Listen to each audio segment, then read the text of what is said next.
the study on this cool, crisp autumn day.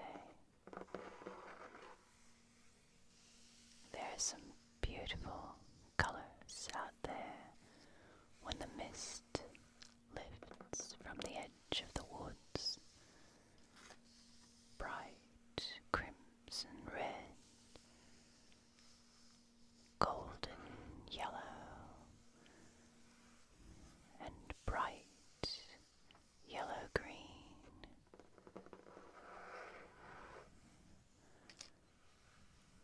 Muted mosses,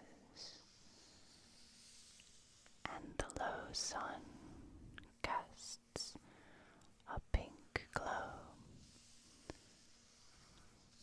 over everything. It is the season when, in the Middle Ages, it was necessary to make sure food stores were ready for winter, and falcons were often used in autumn months. So today we're going to look at some medieval falconry.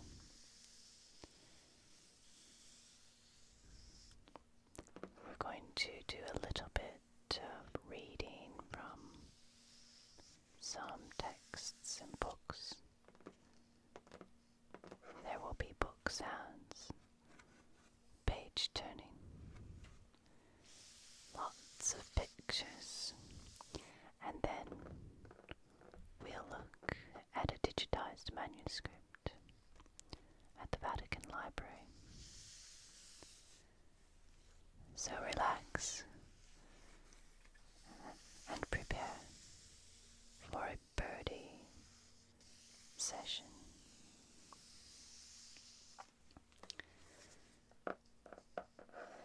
This is the Tréricheur du Duc de Berry. It is a book famous for its beautiful illustrations, very colorful. This, of course, is not the original manuscript, but the book form or transcription with color plates, and it shows the different activities for each season with the calendar of the year and the constellations and the position of the sun and the winds. Here we have le mois d'août, August, the end of summer and when autumn begins. Here we have a noble family, the Duc de Berry, and their hawks or falcons and dogs, and a beater that beats the bushes to scare out the game, and the birds who go and pick them up. The dogs will also scare out the game, rabbits and pigeons and ducks, perhaps, and waterfowl for the autumn table. And the horses are beautifully dressed, as are the people. The ladies and gentlemen are both represented. And there's the autumn countryside. They're gathering the wheat and hay. People bathing in the lake.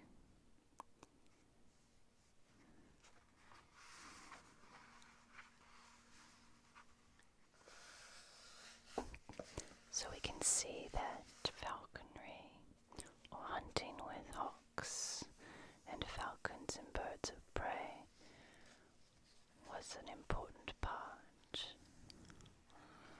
of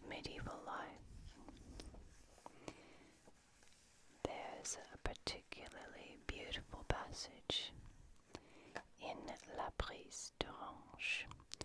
This is an epic written in verse form in Old French or medieval French,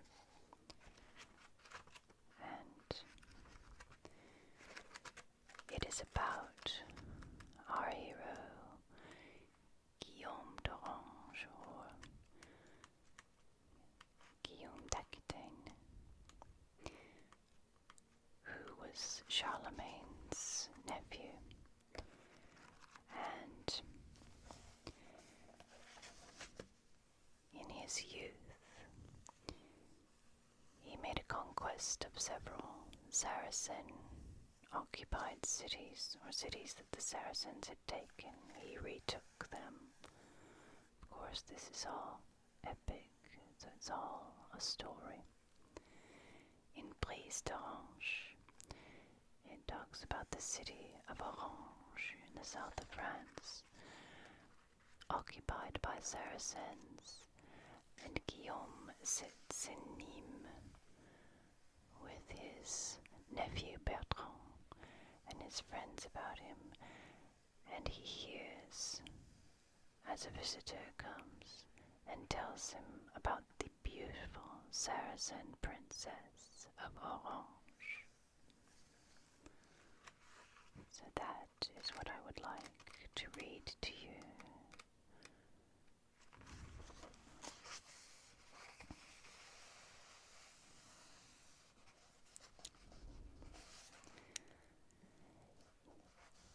And here we have lace 9.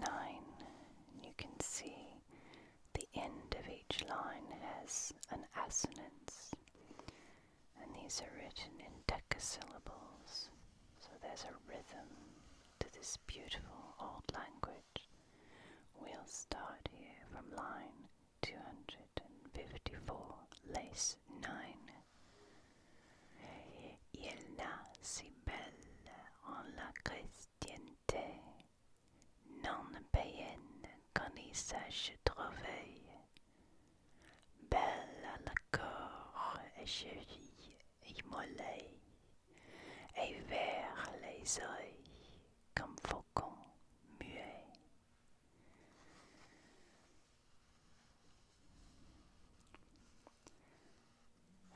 So here we have a lovely description of the Saracen princess Arabelle, or Orable.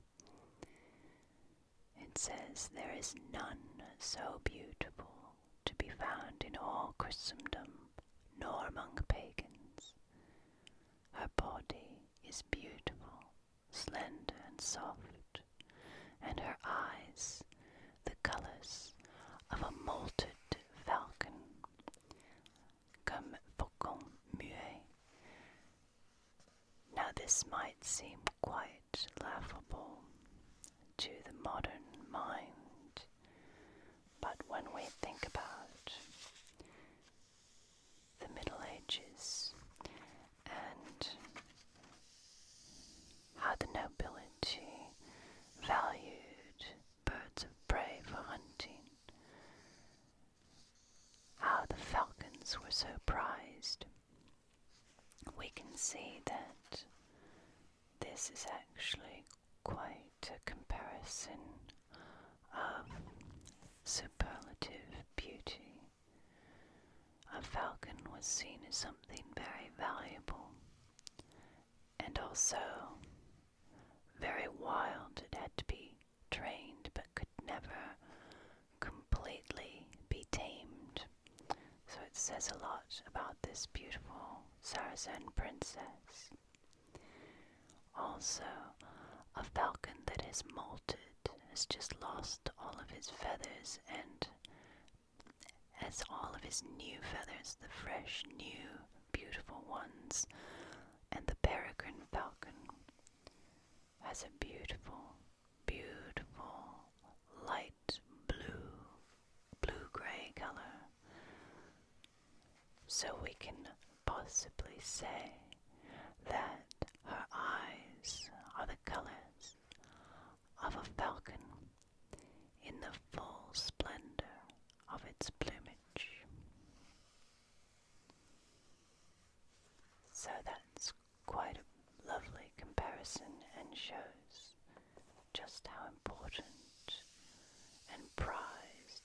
these birds were to medieval society. Falconry is said to have begun in Mesopotamia. It was introduced into Europe about the 5th century AD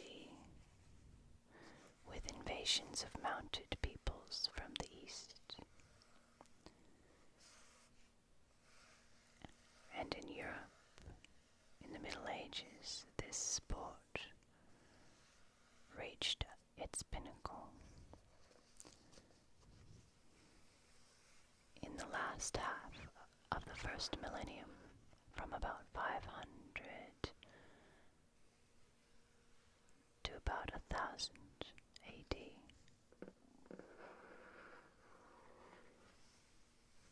some tribes still use falcons as necessary to hunt for food,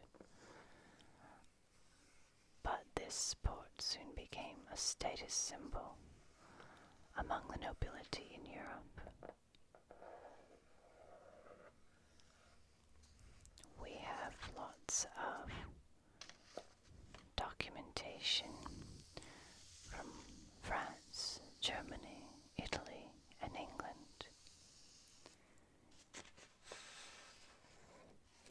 And the first accounts we have in England are from the Saxon kings, who brought falconry to new heights in England between the 5th and 8th centuries.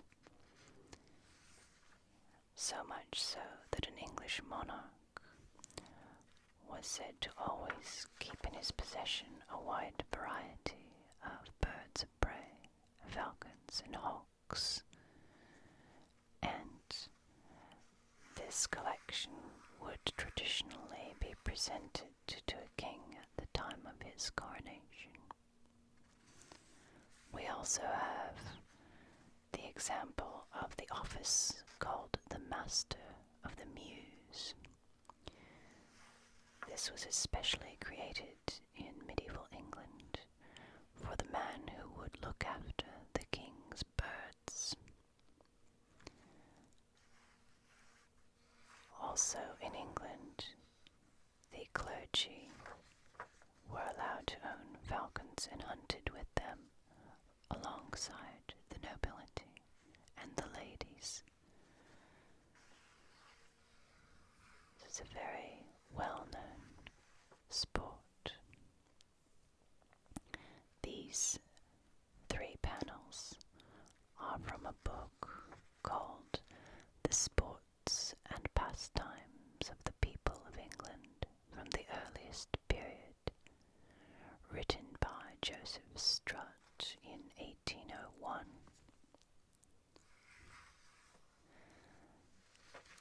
He collected these panels and put them in his book. This one and this one, the top and bottom, are illustrations from a manuscript of the 14th century. And here we see hunting water birds and the nobility on their horses, both lords and ladies, and the beater down here. And here we see them hunting other birds in the air and some dogs here. We have men and women both engaged in this sport.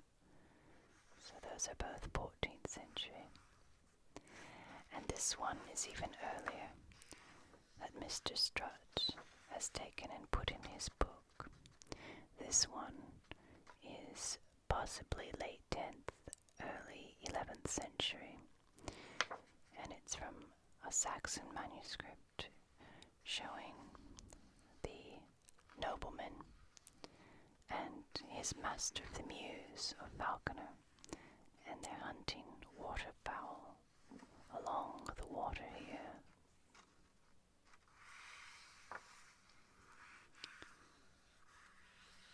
These are lovely sepia renditions of what might have been a very colorful manuscript. Let's have a look at one with lots of illustrations in color.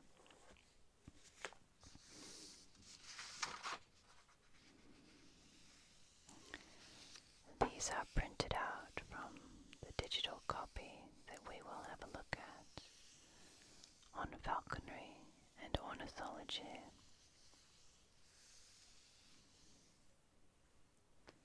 You can see the different water birds here, and there's a hoopoe, starlings and herons and waders, and here you see the nobleman on his dappled horse, and the falconers in his employ. We've got a hawk, a falcon, and possibly another hawk, and maybe a falcon as well. Falcons were very, very valuable and very prized, and it's said that during one of the Crusades, the late Ottoman Sultan Bayezid had captured the son of the Duke of Burgundy. The Duke offered 200,000 pieces of gold for ransom for his son, but Bayezid gave it back because instead he demanded 12 white falcons.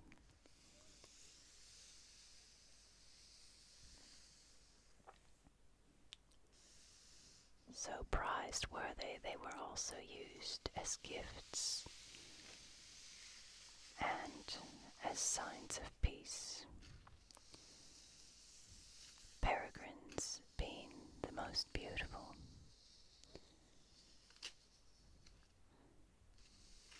A very treasured possession of the nobility and kings, such that harming any kind of falcon or hawk, or disturbing their eggs or their young, was a crime that carried severe penalties. Let's have a look at this manuscript online. Here we have the Vatican Library website, and we're looking at the Codex Latina manuscript 1071 with a wood and leather cover, 2 latches and a binding there. So this website has digitized the entire manuscript for us, and here we have a picture of the binding or the spine and our digital watermark for the Vatican Library, the Biblioteca Palatina, and you can see the first few pages of this manuscript are quite damaged. It is in vellum or parchment. You can see some holes that are ripped and not naturally there. It was written in the 1240s, 13th century, by Friedrich II, the Holy Roman Emperor. It has 900 images of birds in it, so it's written about ornithology and falconry from Frederick's own knowledge. It's a very famous manuscript, and here you can see on the top left is Frederick in what is seen to be a Byzantine pose with some garments, and the bottom left is his son Manfred, who commissioned this particular manuscript, and our copy of it, and 2 falconers down at the bottom. You can see the king's garments there,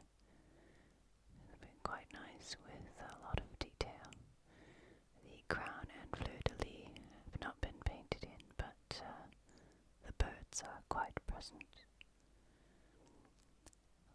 Frederick, being a very avid hunter and falconer, you can see how beautiful the illustrations in this manuscript are, where it hasn't been damaged, but very detailed and lovely, lovely colors. This particular one is in two parts. The first part about birds and their lives and habits, about their eggs, gestation periods, migrations, and the second part about birds of prey, how to capture them and train them and feed them and care for them, so that you can have some nice hunting birds. Now we know Frederick used his own observations and his own knowledge to write this giant treatise, and that he was familiar with Aristotle's treatises on animals as well, the Liber Animalum, which was a translation by Michael Scott into Latin from the Arabic Kitab al-Hayawan. Frederick was also familiar with the De Scientia Venandi per Aves. This was a book that was written by the Arab falconer Muhammad. Frederick is said to have gained some knowledge of falconry in the Arabic world during some campaigns that he'd been on in 1228. He obtained a copy of Muhammad's manual on falconry, and he had it translated into Latin by Theodore of Antioch. He even made his own corrections to this translation during the latter part of his life. This particular codex has 111 folio, and here we see some beautiful, beautiful details of the birds in the images. There's a rook, pheasants, chicken, herons, all kinds of water birds, domesticated birds, peacock, pelican, and even a stork or crane. There we have jackdaws as well. And there's quite a bit about waterfowl and their habits, where they live, times of year that they migrate, what they eat. So it's a seminal work for its time that has importance not only for the sport of falconry and the passion that is falconry, but also for zoology and, of course, ornithology. But I think also the illustrations are quite something. The colors are very bright, and the detail is quite impressive. As you can see, the different markings on the birds, the colors of the water, the plumage, the different colors of the plumage, the shapes of the beaks. So it shows someone who has spent a lot of time around birds and nature, and has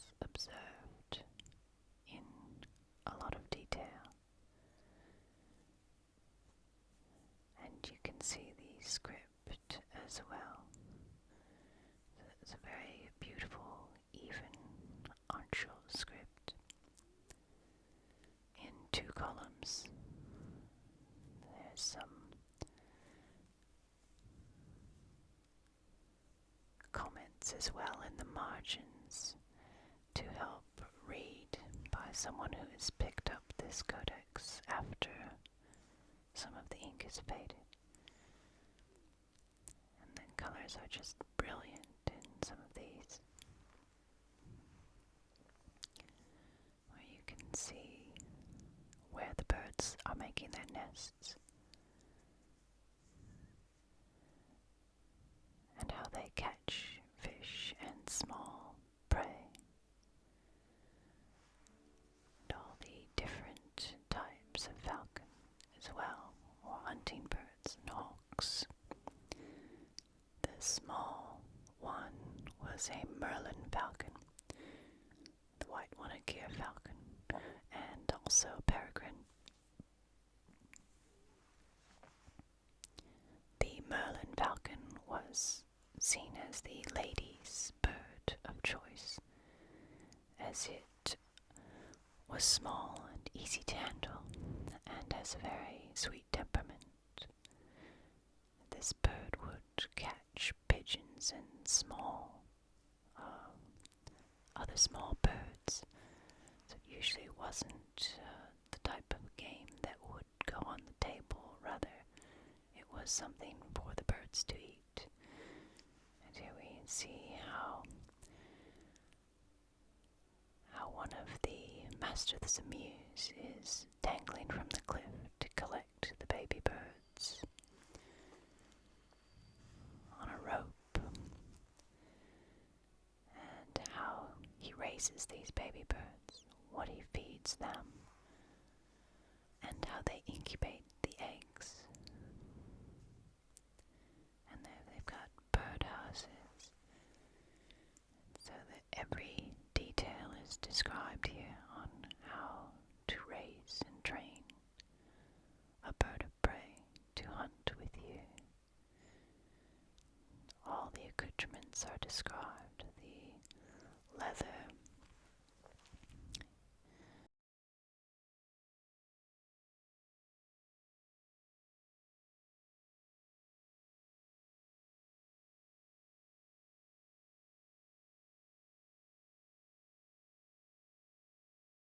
the beautiful script, very evenly and nicely done in 2 columns, but it is in prose as well. Have a look at some more of these beautiful illustrations.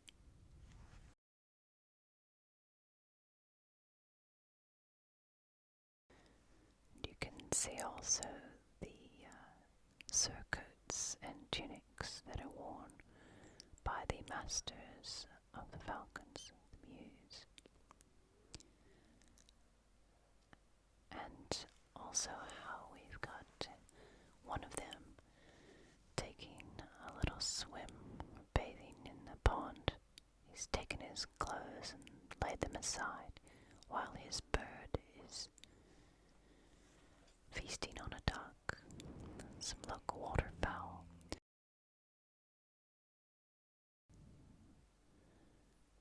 It's a very fancy surcoats of stripes and very bright colors. So it's a very, very good website.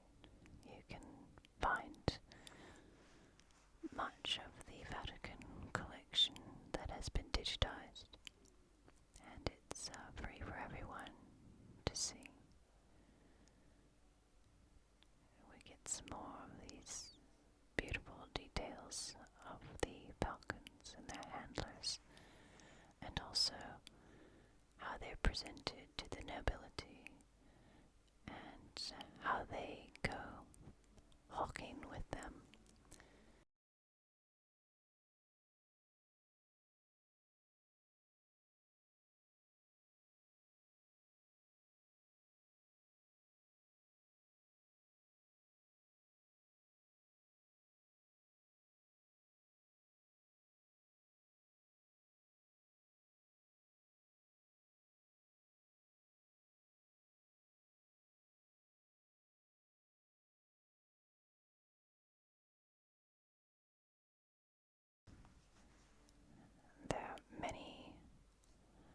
details about how you take care of these birds, how they're trained, but also how they're maintained, how the feathers are trimmed, how the birds are transported.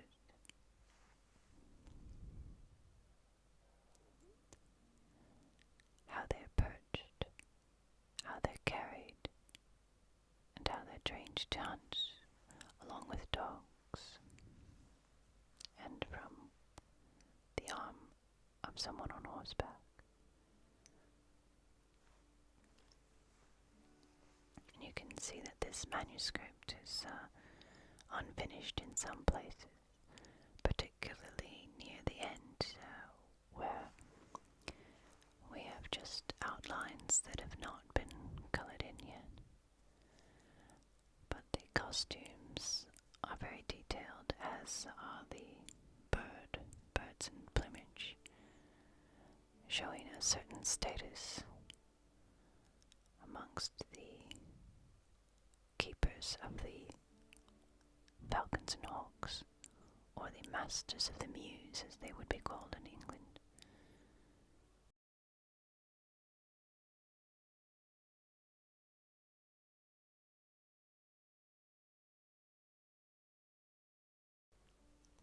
Beautiful detail on the buildings as well. This particular one looks like a shell, or perhaps flint. And now we come towards the end of the manuscript, where there's very little colour because it has not been finished. This is obviously about feeding the birds, and what parts of the animals they're given to eat.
And we can see that some of the parchment is worn and torn at the edges.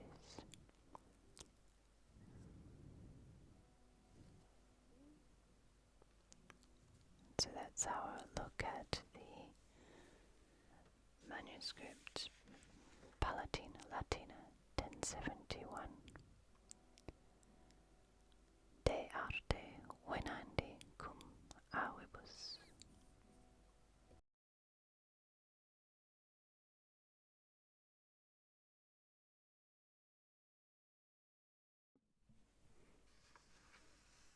Thank you, my friend, for spending this time with me in the study, looking at the pastimes of the nobility of bygone eras. I hope you have enjoyed this time and that you found it relaxing. I always like to see you in the study.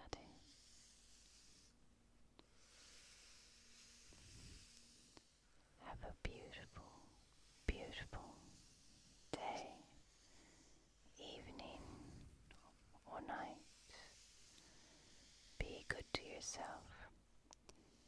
Be kind to the birds.